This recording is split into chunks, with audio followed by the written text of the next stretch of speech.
The boxing world just lost a giant, a real-life legend named George Foreman. This guy wasn't just a champ with fists that could knock out a brick wall. He was a hero who stole our hearts with a comeback story that still gives us chills. George passed away at 76, and now everyone's asking, what went down in his last moments? What did his family and best buddies say to honor him? And which big names are stepping up to celebrate his amazing life? Stick around, because this isn't just about a boxer, it's about a guy who changed the game in and out of the ring. I promise, what's coming up will blow your mind. George Foreman wasn't your average fighter. He was larger than life, a superstar who didn't just shine in boxing. He became a name everyone knew. He started as a powerhouse heavyweight, smashing his way to the top, then shocked us all by roaring back into the ring at 45 to win again. Talk about a wild ride. But here's the cool part. George wasn't only about punches. He was a preacher spreading hope, a businessman selling grills. You've probably got one. And a dad who loved his family to bits. When he left us at 76, it hit hard. Fans, fighters, and famous folks all over the world started sharing stories and tears to say goodbye. So what happened in his final days? How did his family let him go? And what's he leaving behind for us? Let's dig into George Foreman's last chapter, the love he got from his crew, and the mark he made everywhere. Trust me, this story's gonna tug at your heartstrings.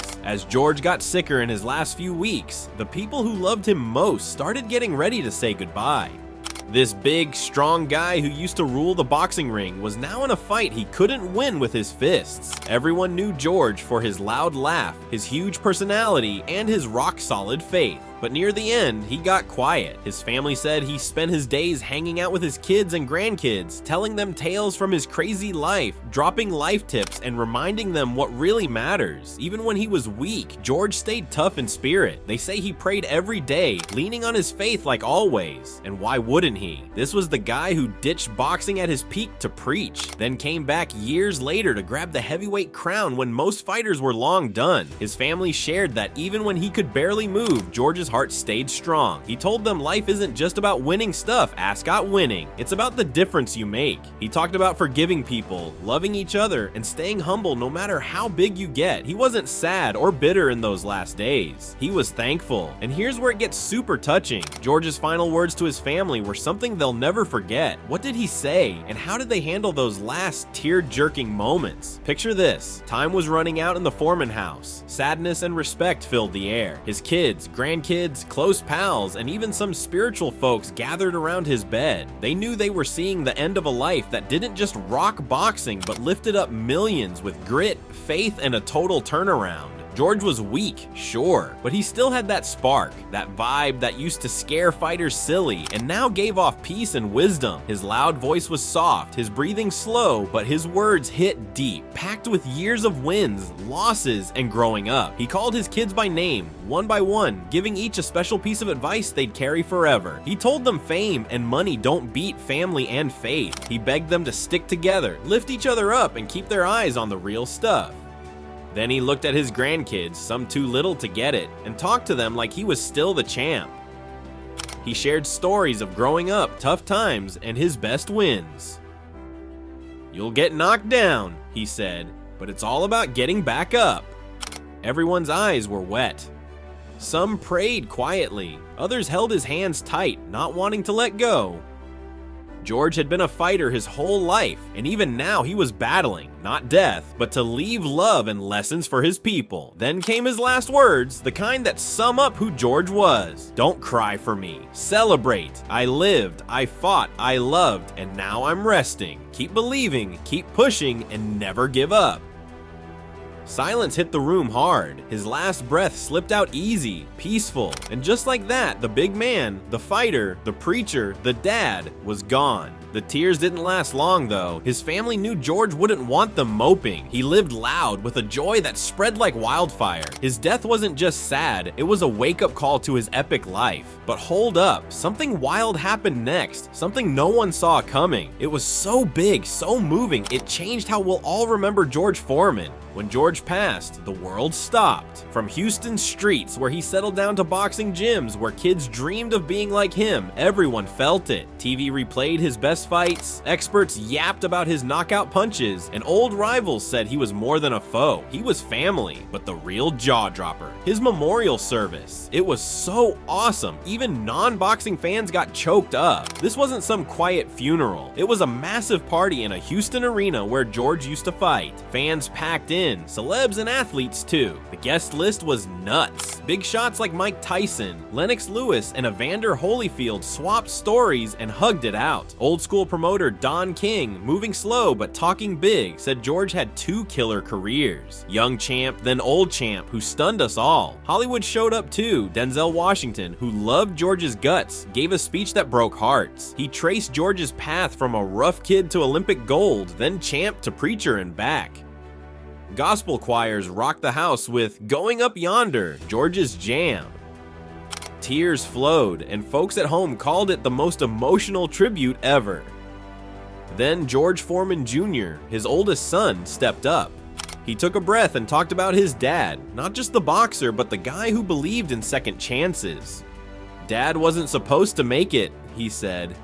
A kid from Houston's tough side running wild, no way he'd be a champ. But he didn't stop there. He changed lives. He showed us you can bounce back, that God's got your back no matter how hard you fall. His legacy. It's not just belts or that grill in your kitchen. It's in everyone he touched. The crowd went wild, clapping, crying, nodding. That was their George. Faith, family, and fight. Just when we thought it couldn't get heavier, a video hit the screens. George, frail but warm, filmed weeks before he died. Sitting in his Texas home, his deep voice still strong, he said, "If you're seeing this, I'm with the Lord. Don't cry, celebrate. I had a blast. I fought, I loved, I spread hope. Here's my tip. Life's about getting up after a fall. Keep swinging, keep believing, love each other." The place went quiet, then exploded. People stood, cheering, not sad, but thankful. But wait, there was more. A final move that left us all stunned. The arena was buzzing after George's video. Folks hugged, wiped tears, and whispered about his words. Then the host came back, voice shaking.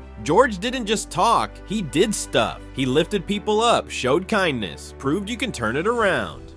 Tonight we're honoring him so his fire keeps burning. Lights dropped. A drum roll kicked in. The sound of George entering the ring. The screens lit up with a montage of his best hits, narrated by George himself, his voice pieced from old talks and sermons. It started with young George smashing a bag, saying, "They called me nothing, said I'd flop, but with a dream and fight, no one stops you." Clips rolled. Olympics, knocking out Joe Frazier, becoming champ. "I wasn't fast or fancy, but I was hungry. Hunger finds a way." Then his comeback, oldest champ ever at 45.